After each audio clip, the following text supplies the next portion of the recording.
Hey everybody, welcome to Lesson 1D, Quadratic Polynomials. This is on Chapter 4.2. So in this video, if everything goes to plan, you should be able to identify a quadratic polynomial, and you should be able to expand a factored quadratic polynomial, and you should be able to use the quadratic formula to find roots, and you should be able to use the quadratic formula to solve quadratic polynomials for specific outcomes. Let's all begin. Okay, so at the start of the last video, we started talking about classifying different polynomials according to degree. We talked about 0th degree polynomials and 1st degree polynomials. Now it's time to talk about degree 2, where the highest power of all the exponents of all the variables is power 2. We call these quadratic polynomials. Don't worry, quad here doesn't stand for 4. It represents an idea. 4 sides to a rectangle. We're talking about areas or variations thereon, right? Okay, anyway, so long story short, here's an example. F of x is equal to 2x squared plus 3x minus 8. Alright, here is a polynomial. Let's try evaluating it. How about if we evaluate it, x equals 2? All I'm going to do is I'm going to replace the x's with 2's. So this becomes 4 times 2 is 8. 2 times 2 is 4, minus 8, so that's equal to, whoops, I made a mistake copying this out. It should be a 3. And so this is a 6, and you get a 6 up. Okay. Let's do another one. F at minus 3. So it's 2 times minus 3 all squared plus 3 times minus 3 minus 8. When you're evaluating these, you have to be careful with the squares. Anytime you square something, it'll turn any negative number into a positive one. So this is 2 times, oops, I'm sorry, 2 times 9. These two multiplied together make a negative number, minus 9, minus 8. And all of these together should be, so that's 18 minus 17, that's 1. So, that shouldn't be news to you. But here's some fun things to talk about. It's something we've been talking a little bit about. Let's say we have a polynomial that looks like this.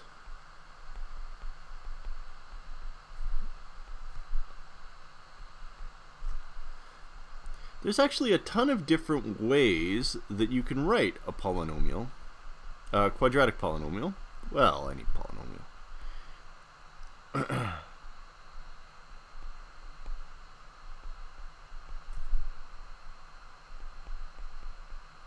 it like that, or you can write it like x minus 1 times 8x plus 18 plus 15. Or you can write it 2 times x minus 1 times 4x plus 9 plus 15. Okay. So I'm copying all these out because all of these different expressions are the same polynomial. They're all the same. It's all the same thing. So why divide it in different ways? I don't know. Like, you might be given an expression like this, or you might be given an expression like this. Okay? So it's helpful as we talk about these things to recognize at the very start that a quadratic polynomial isn't always going to look like this. Oops. It's not always going to look like this one. It might look different, so just don't get too worried.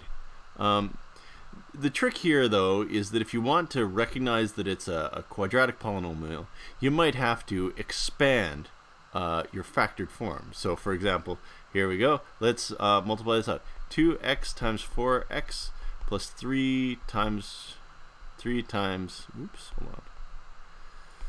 3 times 4x minus 2x times 1 plus 3 times 4x, which is equal to 8x squared plus 12x minus 2x. Ooh, I made a mistake on the last one. Plus 12, which is equal to 8x squared plus 10x. Oh, what kind of a mental fart did I have when I wrote that? It's supposed to be a minus 1.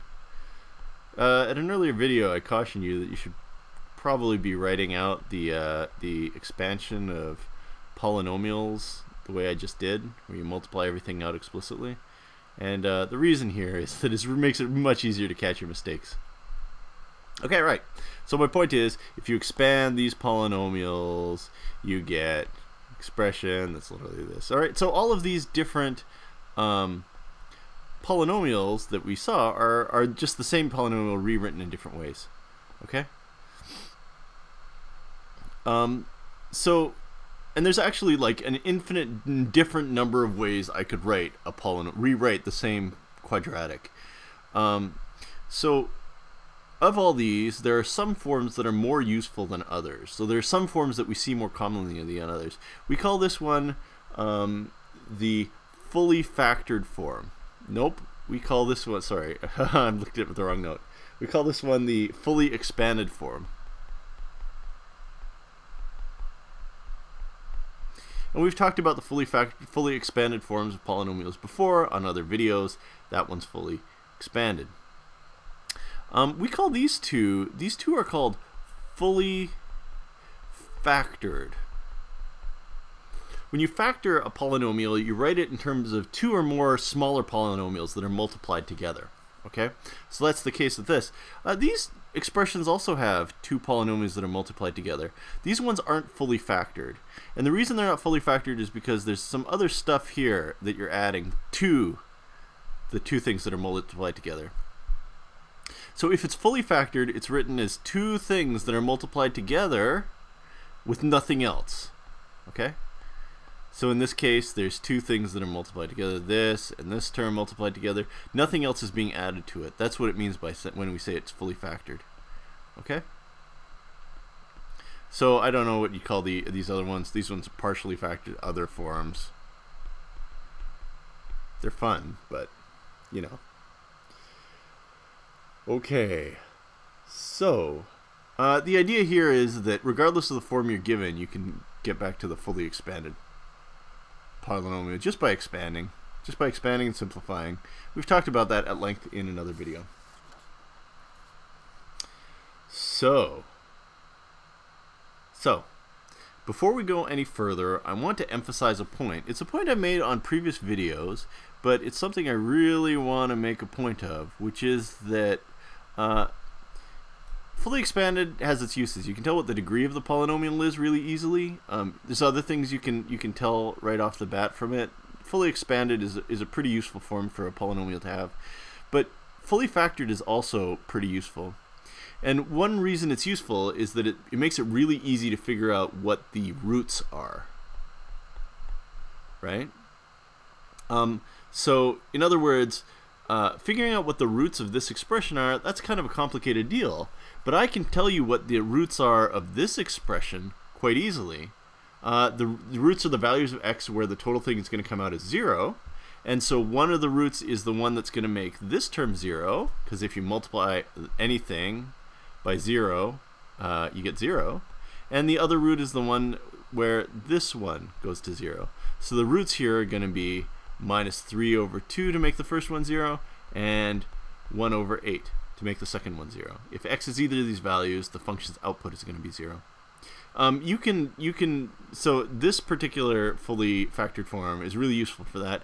This one here, you can also figure out what the roots are fairly easily just by figuring out what the roots of each of those linear terms is. So the long and the short of it is, figuring out what the roots, the fully factored form is actually a pretty useful form for the quadratic to be in, because it's easier to find roots. That said, you probably like the fully factored form more, and I understand that. Fully factored is pretty fun. Okay. Are you ready to move to the interesting bit? Evaluating quadratic polynomials is easy. We've done it several times. We did it up here. You just plug in the number and go. I mean, it's not too weird. But one of the interesting and difficult things to do is asking yourselves if you can do it the other way. If I tell you what the output is, can you tell me what the input would have to be, right? So, in other words, solving it for different values. Let me break this down into two questions. Question one, can I find the roots of a given quadratic? Quadratic.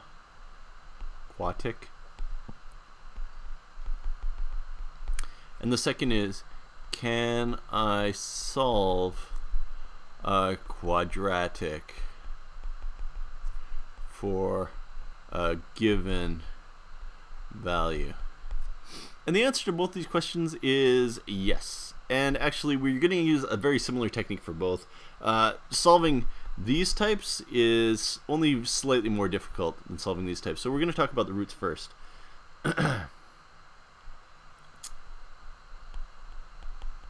Let's get down to our roots. If I am given a quadratic, oh come on, quadratic f of x is equal to b. I'm going to write the coefficients instead of a1, a2, a3. I'm just going to write them with big capital letters because life is short. C. Okay? The roots of f of x can be found using a magical formula called the quadratic formula. Sometimes people call it the quadratic theorem. The roots are going to be at the values where, and then you just plug in the values of these coefficients into this equation. Minus 4a times c divided by 2a. And that's what the roots are. It's not very difficult to use. I think you should copy this book, this formula down. Copy it carefully, and we're going to use it a bunch of times throughout the rest of this video in different ways. It's pretty handy. All right. So let's start using it with a little test. Here's a quadratic, x minus 2, x plus 3. What are its roots? Its roots are going to be at x equals 2 and x is equal to minus 3. I can tell that because I'm given it in the fully factored form. X equals 2 makes this term 0, and x equals minus 3 makes this term 0. Does that make sense? Okay, but I mean, to use the quadratic formula, you need to have it in its fully factored form. So I need to expand this out. It becomes x squared plus x minus 6. All right. So then what I need to do as an intermediate step is I need to figure out what a, b, c, and d are so I can put them into my formula. A is the coefficient of the x squared term. It's 1. B is the coefficient of the linear term. It's 1. And c is the constant, minus 6. Now I'm going to put them all into the formula and see what I get.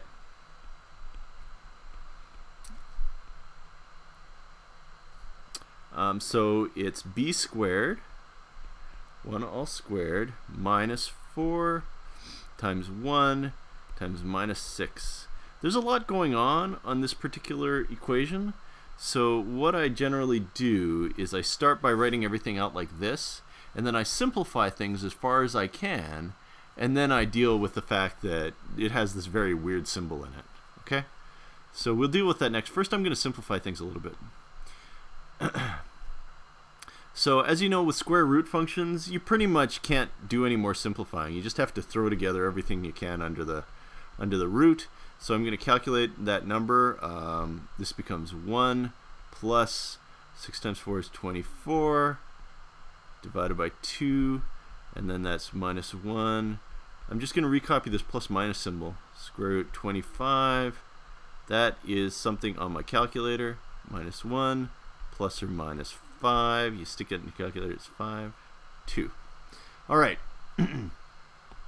As I mentioned before, it's possible for a quadratic to have two roots, and that's what this plus or minus sign represents.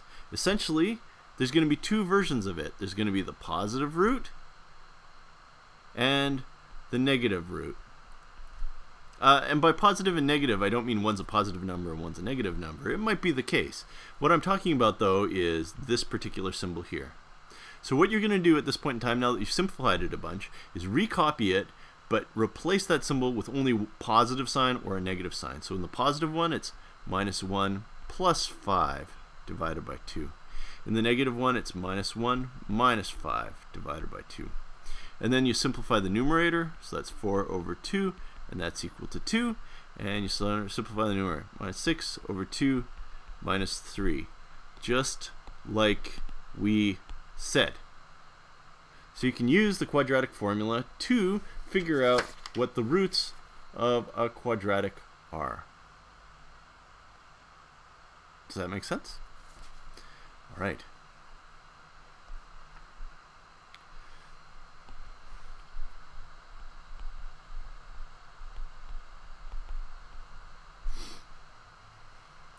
Only one root.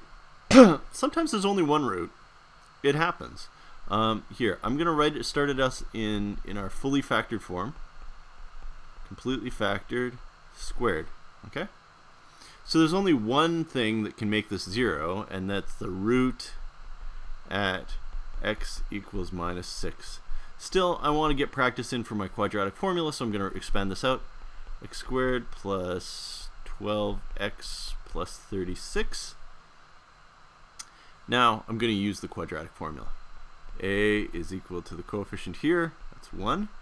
B is going to equal the coefficient here, that's 12.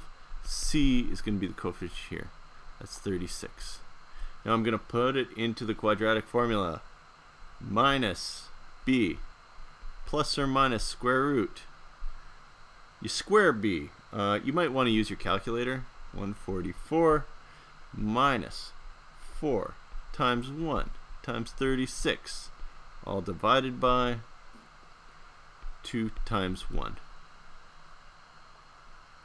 Alright, so let's simplify this a little bit. Oop, what's going on? Oh no, I don't know what's going on. Minus 12.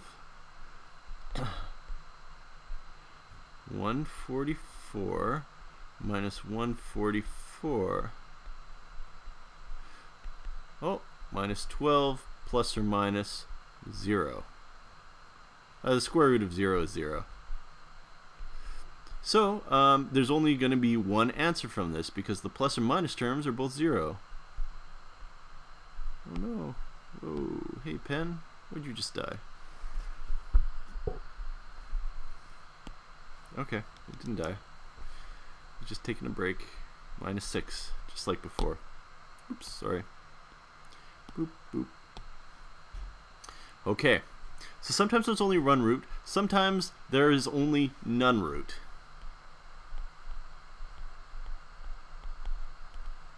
This will make a little bit more sense when we're graphing.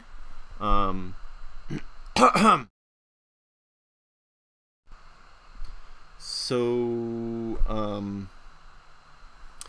here's an example. I'm just going to teach you how to recognize when there's no roots. 2x squared plus 2. We want to find the root. So your A is going to be 2, your B is going to be 0, and your C is going to be 2. Let's put it into the quadratic formula. Minus B plus or minus square root B squared minus 4 times 2 times 2, and that's equal to 2 times 2. So you get plus or minus, all divided by 4, square root minus 16. Okay. If you get a negative number in here when you do the calculation, you can't take the square root of the negative number.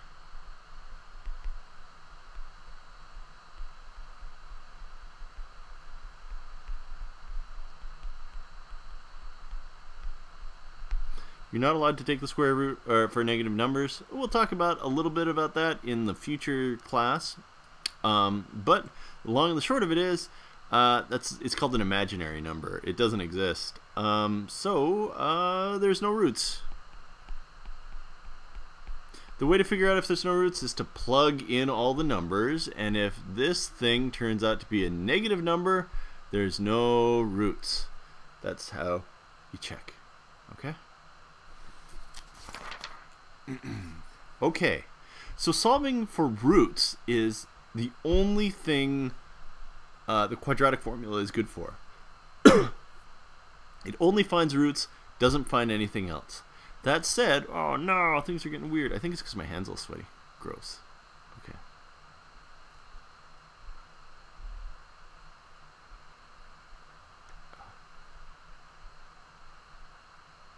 Oh, come on. Stop being weird.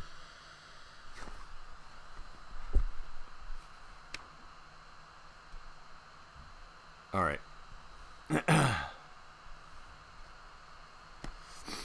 Let's talk about solving.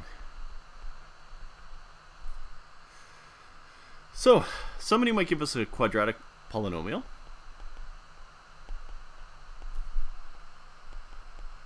And they might ask us to solve it for a specific value. In other words, they might ask you what x is so that the function's output is 8.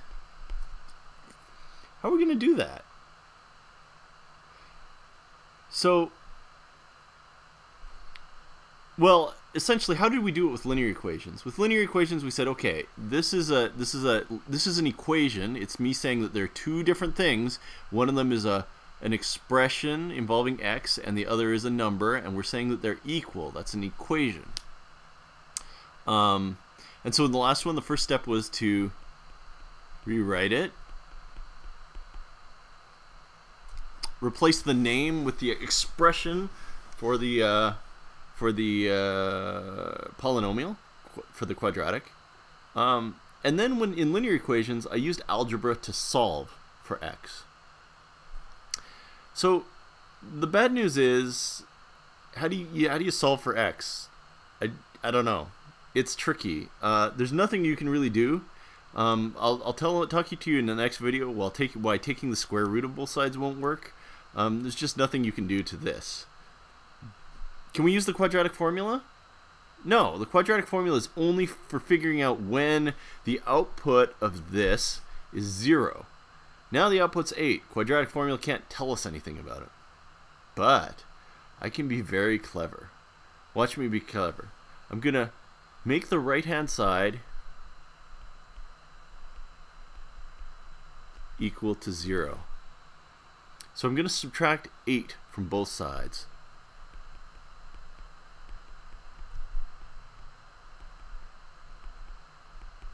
Okay? And the result is this thing here is a different polynomial from this one. How's it different? It's got a -9 instead of a -1. It's a different polynomial. But this particular equation is asking me to find the root of this new equation. So I can do that using my I can do that using my quadratic formula. 2 minus 3, and minus 9. So it's minus 3 plus or minus square root, b squared is 9, minus 4 times 2 times minus 9, all divided by 2 times 2. So this becomes 3 plus or minus, everything's divided by 4, 9, and then you multiply those together. Minus 4 times 2 times minus 9 is minus 50. Oh, it's minus 72. Yeah.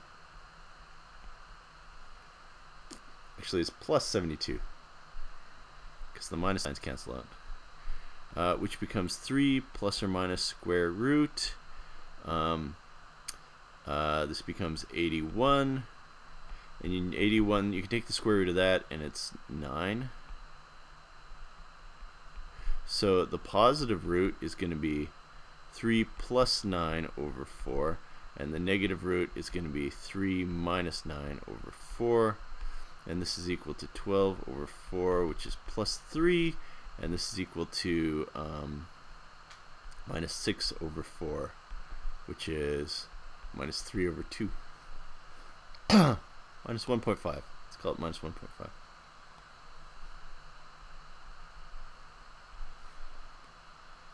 Okay. So, now we want to test it. Let's move this up a little bit. Ah, it's doing that thing again.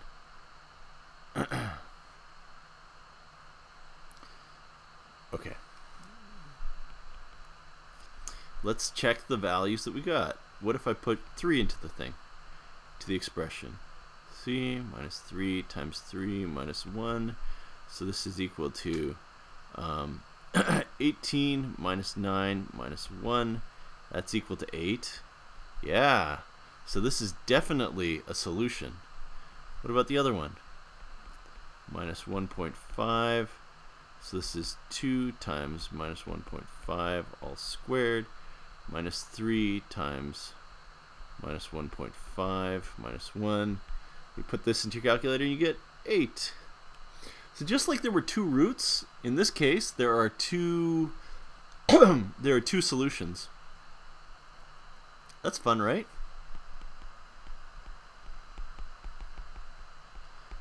So in terms of the framework, it's a little bit different than the than just the quadratic formula, because we're not looking for roots. But what we're doing is we're restructuring the problem into a problem where we look for roots, and then we use the quadratic formula to do it. The procedure itself isn't all that tricky. Literally all we did was you set these equal, you rearrange it so the right hand side is equal to 0, and then you find the roots of this polynomial. The reason I'm emphasizing essentially what we did using big complicated words is because it's important to have a sense of not just how to do something, but why we're doing it, and to try to get a sense of the underlying theory behind why we're doing it. Just because mathematics is always is all about thinking and structure and framework and being able to justify what you're doing and why. And in this case, everything we're doing has a good cause for it, so it's helpful. Do you want to try another example? Let's try this one. Example: g of x is equal to minus 4x squared plus 2 when is g of x equal to 3. In other words, solve for this equation. So I'm going to replace it. Maybe you should pause and try this question yourself.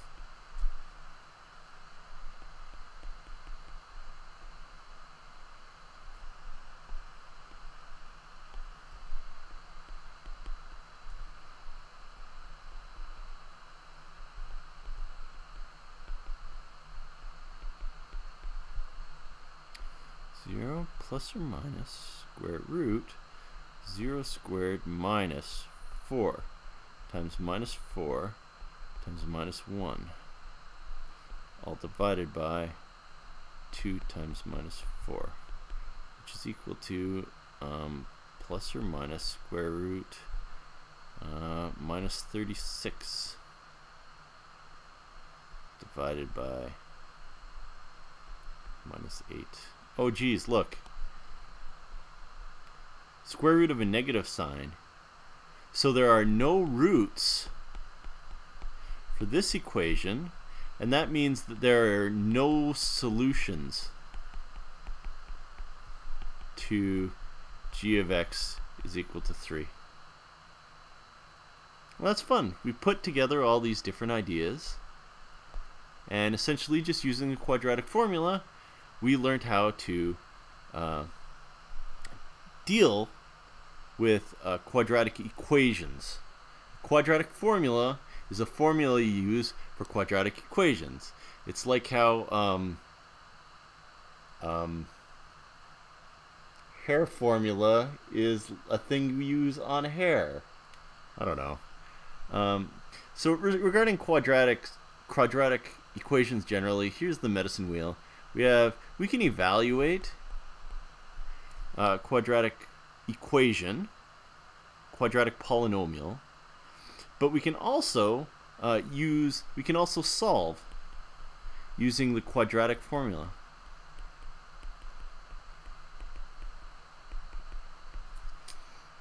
And also the quadratic, so we can go back and forth. They're related to each other. When you solve it, you can evaluate it to check your answer, and also yeah, okay, so there's also multiple forms of quadratic equations, each one different in its own way, right? So the fully expanded form is the one that lets you use the quadratic equation. You can't use, there's also the factored form. If you have it in factored form, you can't use the quadratic equation. Instead, you have to expand it. That said, both the factored form and the fully expanded form lend themselves to being evaluated. Alright, that's it for this video. Next stop, we're going to talk about where the quadratic formula came from. It's a complicated formula, but I really want you to learn essentially the arguments for where it comes from, because you can understand it. It just takes a little bit of time and a little energy and a lot of thinking. And okay, have a nice thing.